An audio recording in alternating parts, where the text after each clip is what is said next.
And now it's time for Money Matters. Jason Vander Pol, Chief Compliance Officer of Strategic Wealth Designers, is here to talk about different stages of investing.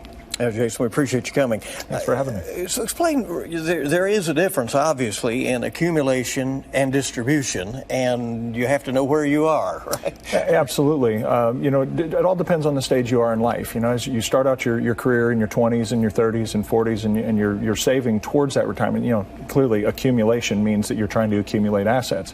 However, once you get to within a few years of retirement, if you were unfortunate enough to be at that point in 2007, just before the market corrected, it can have a major impact on your first few years of your retirement, or whether you get to retire at all. So it's important to know, at what point you need to kind of change strategies and maybe make things a little safer, and talk to your advisor and make sure that you've got a plan in place to make that transition.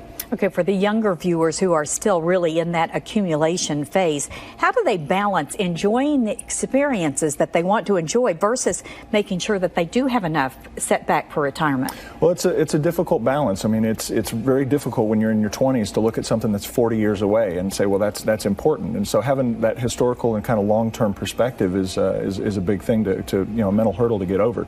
But just having a budget, right out of the gate, paying yourself first, putting money into a retirement account, taking that money off the table before you ever start spending. And then if you want to go on vacation, we live in such a time now where everything's instant gratification. We've got to have it right now, and if that means we put it on a credit card, we do. And that's a pretty risky mindset to have throughout your life.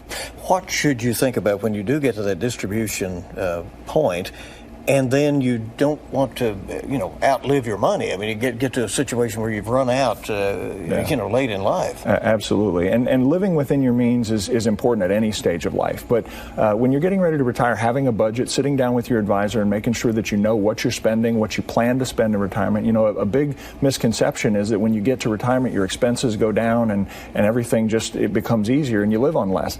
And that's not so much the case anymore. People want to travel. People want to have fun and go see their grandkids and do the things that maybe they didn't get to do when they're in their 40-year working career. So just having that plan, putting a safety net under some of your assets and moving forward with a plan is the best thing to do. Do things for the grandkids, right? Yes, I have too.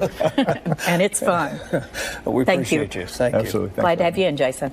Learn more ways to make your money matter on WKYT.com. And if you have something that you want us to discuss, send an email to news@WKYT.com and we'll talk about it here.